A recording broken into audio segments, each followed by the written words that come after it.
Welcome back to Epistemics. It's been a while, and we're doing this one-off show with our brother today, Yusuf, Pondering Soul. I don't know your surname, bro. Sorry, I apologize. Ponders, just say Ponders. Yusuf Ponders. Assalamu alaikum, bro. Wa alaikum salam. How you doing, bro?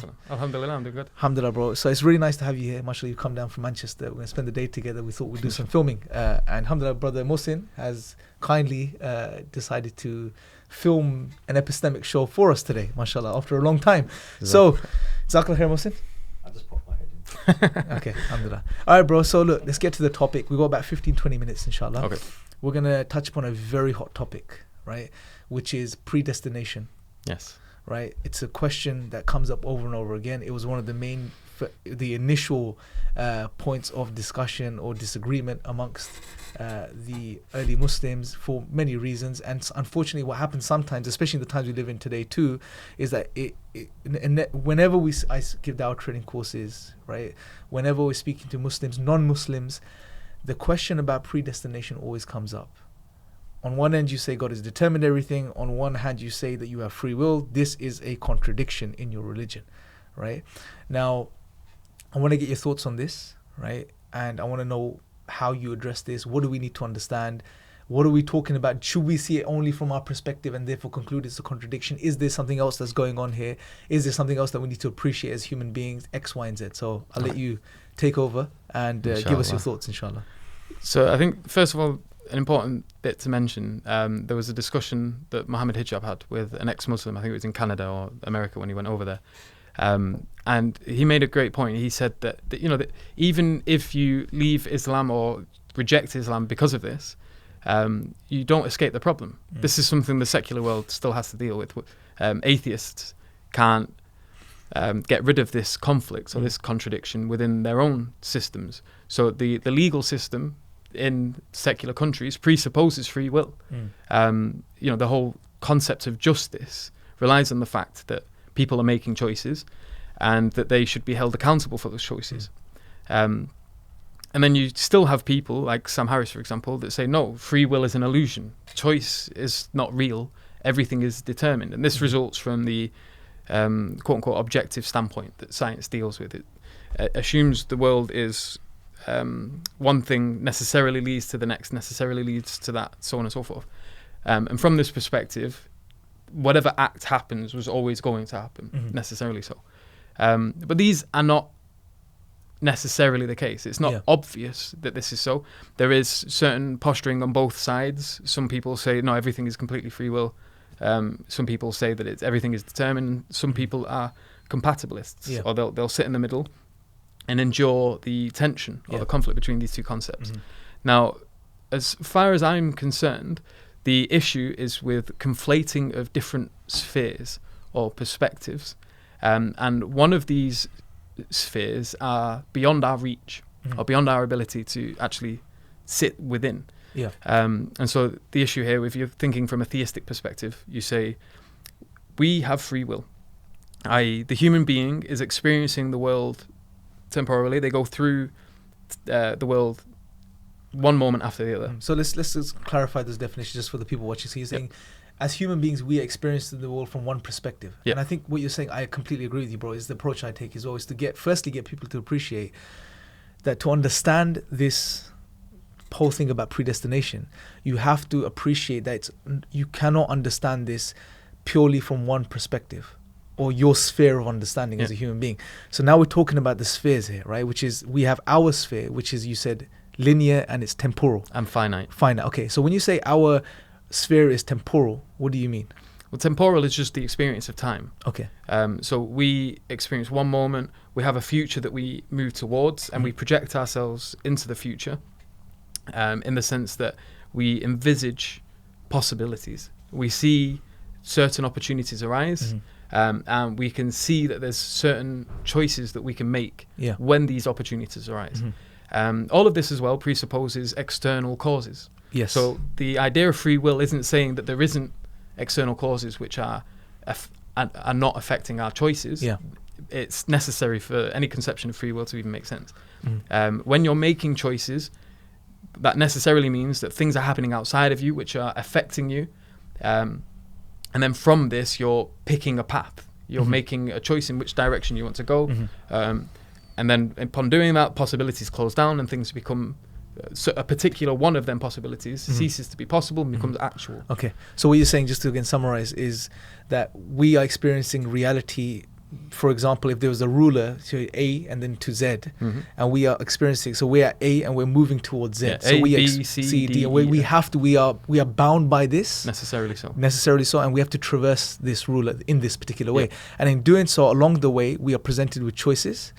And we have to make the choices, and the choice, say there's 3 choices, we choose option 2, and then the other choices close in, and that option 2 manifests, and then we move through, and until in the near future we have to face other choices. So that's how reality works from our perspective, and we're bound by this necessarily so, like you said.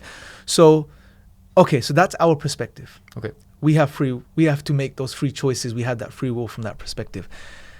Now, how do we now address this thing where from because we're limited to our perspective and our sphere, right? And this is the point you made as well, which is that we can only see, understand, perceive, comprehend things from our sphere, through our own eyes, from our own eyes and experiences and our limitations and our minds and our intellects and our faculties. So now, from that perspective, when we say God has predetermined everything, the jump we make is contradiction, right? Yeah. So generally, what will be said is that something along the lines, well, has God determined that you make that choice? And the issue here for me is more a semantical one. Is you don't have to word it like that. And if you do, it implies something which isn't necessarily the case. But there's no obvious reason why we should be wording that observation in that way. And it's mainly the way you're wording it that kind of gives rise to that conclusion. Yeah. You can also say, no, Allah subhanahu wa ta'ala has determined that an opportunity arises where you have the ability to make a choice. And so Allah subhanahu wa ta'ala would be viewing you, and he'd have seen your past and your future and everything occur.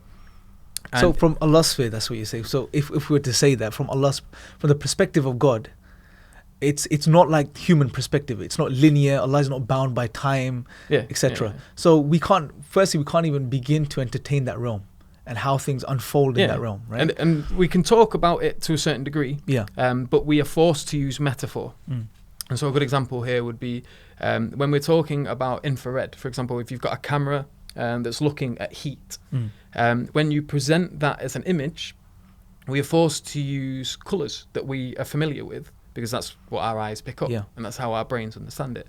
And so the people who set these cameras up, these infrared things that pick up heat, they set programs to take in particular information, and then they translate that information into something that's palatable to human experience. So it's not that when you're looking at heat with this camera that the heat is actually red. It's not that cold is actually blue. It's we're translating that reality which is beyond us in a way that we can perceive it and understand it. It's a metaphor. And it allows us to engage with these ideas, but it's not telling us the truth about the experience of such a thing. So when you're looking at that, say for example, you get some people, they have issues where they can't feel heat or they can't feel cold. You know, they have a problem with their nervous system. They can look at something like, you know, the image given of an infrared camera. And they might be able to assume that they understand what it means to feel heat. And they go, oh, no, I've seen this now. It's the same like, for example, if a deaf person, have you seen the images where there's a speaker with bass and they put sand or rice on top of it, and certain frequencies give rise to certain patterns? Someone who's deaf might look at that and say, I now understand what it means to hear. But there's the experience of a metaphor, which helps you to maybe relate to it, but you're not by any means getting access to the complete picture. And it's the same issue here when we're talking about the perspective of God. We are finite beings. We have limits. And if we're talking about God, whether you believe in him or not, if for philosophical reasons you're just, for the sake of arguments, assuming God's existence, and you're assuming the fact that this is an infinite being, that is, he's the source of all power. He's the creator of everything. The creator of everything there is. If he is infinite, it's by necessity that you have to conclude, whether or not you believe in him, if you're assuming the existence of this being, that you cannot encapsulate him. You cannot comprehend what it would be like to be in this position. Yeah. And the reason is because we are stuck in our finite positions. You gave another example of the colors. I thought that was very like a penny drop moment when you said you can't imagine a color that you've never experienced or seen, right? So the issue here is like when someone's saying, well, let's imagine what it would be like to try to comprehend this free will issue from the perspective of God. Well, the first question is as well, is it absurd to assume that you can put yourself in that position? And you can come to that conclusion by saying, well, can you imagine a colour you haven't experienced? We've got a spectrum of colours that we have experienced. I'm asking you now to imagine one beyond that, and that would be, for example, infrared or ultraviolet, which are on this light spectrum, and we don't experience them, but we know they exist. And if I'm asking you to imagine what it would be like to actually be able to see that as a colour, what would that colour express itself as? You can't do that. And the reason is because you lack the experience to be able to do so. Okay, brilliant. So I think there's a few very powerful things you're saying here. So number one, you're saying is we need to appreciate our limitations when it comes to such the reality of God. We can only really know about God what God has told us about himself, essentially, right? Because it's a realm that's beyond us. It's a sphere that's beyond us, right? And if we understand that and we appreciate that, then we realize that we're limited to our sphere. And from our sphere, we can only understand things from our perspective, which is limited to our sphere. And we can't cross over into the sphere of the divine because that's it's impossible to do that. We can't do that. There's really another good example here as well. In times of war, you rely on intel from behind the horizon or behind what would be referred to in war times as the enemy lines, from people who are there. Now, you being, say, in the UK during World War II fighting the Nazis, if you're in London's intelligence bases and you're trying to figure things out, you cannot say with any certainty what's going on behind the lines except from what is communicated to you. And then you would have to rely on reliable sources, i.e. agents that are trustworthy, that have gone beyond that point, to relay that information to you. And insofar as they're relaying that information to you and they're trustworthy, then you can say you have knowledge of what is beyond your horizon.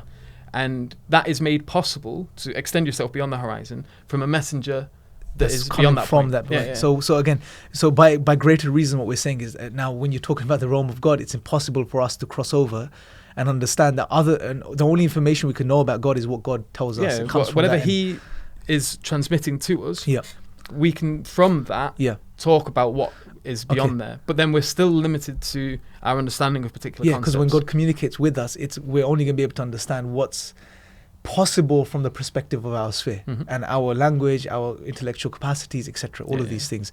So I think tying this together, what we're saying is, when it comes to something like predestination and free will, we're talking about two spheres, and the fact that we can't access both spheres, we're limited to our sphere, means that we will probably never be able to fully grasp and understand what's going on, how these two spheres are merging with each other and crossing over, and how that merging results in the reality that God has determined everything, he knows everything, but at the same time we have free will, and we from our sphere we have to make those choices. How this works, it's beyond us. And so and another thing I think was powerful is what we're saying is, if the contradiction arises if you only limit yourself to one sphere. I wouldn't even call it a contradiction. I call it a tension. Okay, because contradiction is implying there is an issue. Yes, and that's not necessarily the case. And so, for example, a really good example of this is also with what's called the triple point. Now, people back in the day, they understood freezing point as one thing and boiling point as another.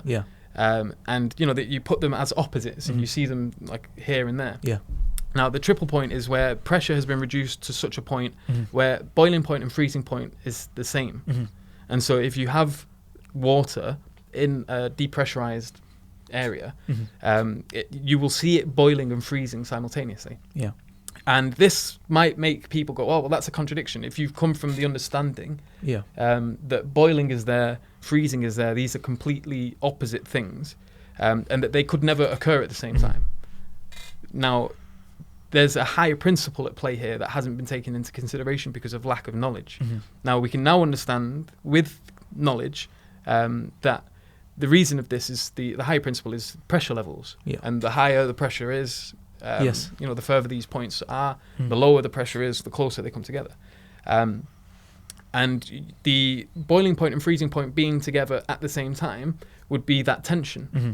So when we're dealing with the idea of free will, determinism, and things Yeah. like that, I would say that there's a higher principle that we're not necessarily taking into consideration.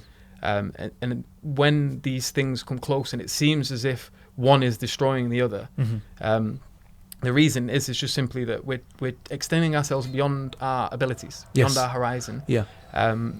And it's not that it's not necessarily the case. Because if you're an atheist and you want to look at this and you want to say, oh no, this is a contradiction. You can't have these things. It's not been shown sufficiently. Yeah. In philosophical You're making argument. that conclusion based on your sphere, basically. Yeah, yeah. And Well, your limited you're knowledge and understanding. Yeah, in order to make the conclusion that it's necessarily so, that these two principles contradict, Yeah. you have to presuppose you have the ability to take the position of God, Yes. which you'd have to be extremely arrogant to And say that you can't, whether or not Yeah. you believe in God. Yes. And I don't mean that in Yeah. a way to offend anybody. Yeah, and I think it takes us to the point of humility that I want to wrap up on. I think is very important because we've come on a bit of a journey here now. So and it's very interesting because I think it was the lack of humility on the part of the human being which resulted in one of two things, which was number one, people ended up in history, even in Islamic history, coming to the conclusion that, oh, God has determined everything, therefore there is no free will, therefore everything is determined, therefore do whatever you want, there's no accountability, etc., etc. And there was some groups that actually fell into this, and there was others who said, well, we have free will, therefore nothing is determined. Right? They denied attributes. Exactly. So it was, again, it was that, I think it was that the human arrogance at play here, which with the underlying assumption that the human being has the ability to understand everything. So our intellect is the cap, and from that perspective we can judge and make conclusions about certain things, but that's not the truth. What we're saying here, what you're highlighting, is that the most rational thing to do is to understand the limits of your rationality. And this is different from sphere. denial of reason altogether. Yes. So some people might derive from what we've said so far that we're anti-rationalists. Yeah. That we're saying, oh no, everything is irrational, blah, blah, blah. Yeah. No. What I'm saying is that using reason, Yes. you can figure out your limits. Yes. You can figure out at what point things become possibilities. Yes. And beyond our ability to know with absolute certainty. The only argument I would say we can know for sure is that it doesn't necessarily follow from the fact that we have this concept of free will and we have this concept of predetermination. It doesn't follow from these two concepts that there is a contradiction, because in order to make that conclusion necessary, you have to jump the spheres. Yeah, you have to be able to go spheres. from your finite position to an infinite one, which I'm saying is not possible. It's impossible. And insofar as it's not possible to jump from the finite sphere to the infinite, then you cannot conclude necessarily that they contradict. Okay, so bro, only that there's tension. Brilliant. So based on that now, based on that understanding that we've come to, that we are limited, we can't take ourselves to this infinite sphere, we can't put ourselves in the mind of God. That's the realm of God. We're in the realm of human beings in our limited sphere. So understanding this, bro, there's two real choices now, right? There's the position of humility, right? And realizing this is the limit of my intellect, and I'm going to be humble, and I'm going to do what I can within my sphere and what God has told me to do in Revelation, which is to know God and to worship Him. To do the best you can on this planet, on this earth, in this life, so that you can attain paradise and you can attain the pleasure of God. Focus on that. That's the most rational thing to do. No different from, for example, when an atheist or anyone is on a plane and the pilot says, fasten your seatbelts, there's turbulence. You obey authority. You submit to the authority, because your intellect at that point is telling you the pilot is the authority, and the most rational thing to do is obey him, because that's the limit of my knowledge at that point. And it would also not be reasonable for this person to say, no, I'm not putting my seatbelt on, not until you've That would be explained crazy. every principle. That would be the most irrational thing to do. You Yeah. think the person's insane, right? Know your limits, know your bounds, stay in your lane. Or when you go to the doctor and you're sick and the doctor prescribes you medication and you're saying, nah, I don't want this. I Give want me the this papers. instead. Yeah, give me the papers. I I want want the this essay. instead. I want to take this dose. That would be ridiculous, right? So what we're saying is, know the limits. And once you understand the limits like you've articulated, then from that perspective to submit to what God has said, especially when it comes to the realm of God and who God is. So from our perspective, what we need to appreciate is that we do have free will, and we need to therefore conduct ourselves in a responsible way where we make the right choices and therefore attain God's pleasure and His paradise, right? And therefore in doing so, we're fulfilling the purpose of our existence, which is to worship God, right? Anything else you want to say to wrap up? There was a thing. It was still something. And I'm trying to remember what it was. Something. Well, for me, I think the most important thing to remember is to begin with sincerity. When you're approaching these things, they can become very esoteric very quickly, very complex. You can get lost in a maze of information and of paths. And it's never really clear for people who are just starting to engage in these kind of complex ideas, these complex issues, which one is right. And a lot of the time it's just limits in terms of how much information we have, personal reasons in terms of your ability to comprehend complex issues. And I think that the most important thing is just to have a sincerity in your heart, to know your limits, like we've been explaining, and to sincerely want to seek truth, whatever that may be, and to sincerely seek to be a good person. And it's an internal thing, and it's this submission to your own finite position. Absolutely. And a part of submission to God is to recognize your own limits, and therefore to submit to Him. And this applies to atheists as well. Like even if you're someone who doesn't believe in God, whether it's actively denying His existence or simply being agnostic about it, if you start with that position of just, I am sincerely seeking truth, I am sincerely wanting to be a good person, whatever that is. Then that's a good starting point, I think. And brilliant. Just so long as you're not jumping to these wild conclusions that you can say for certain that these are a contradiction, and then denying the possibility that Islam is true as a result of these arguments, then just avoid doing that, because like I say, philosophically it's not necessarily so. And also a sincerity and humility dictates that the human being would focus on what God is asking you for humans to focus on, right? And therefore the fact that we may be engaging or wanting to engage in the realm of discussing predetermination and be fixated on these things so much so that we're not focusing on the core, highlights that there is something else going on inside as well, or may do. So I guess I think we've given enough regarding this topic, Inshallah. Which is to be humble, to realize the limits of your intellect, and to focus on what's really important, and not to delve into areas which are just going to take you off track, basically. Right? Stay within your lane. Stay within your lane. Don't jump in the deep end of a swimming pool if you can't swim. Jazakallah khair, bro. May Allah bless you. And you so, too, guys, if you watch this, Yusuf, he has a channel, Pondering Soul, on YouTube. Make sure to subscribe. He has other brilliant content on his channel too. Make sure to subscribe to this channel too. Click the like button. Leave your comments and thoughts below. We'll definitely check them out and see if there's any questions Inshallah. that we'll engage with further. Until next time, take care. Assalamu alaikum.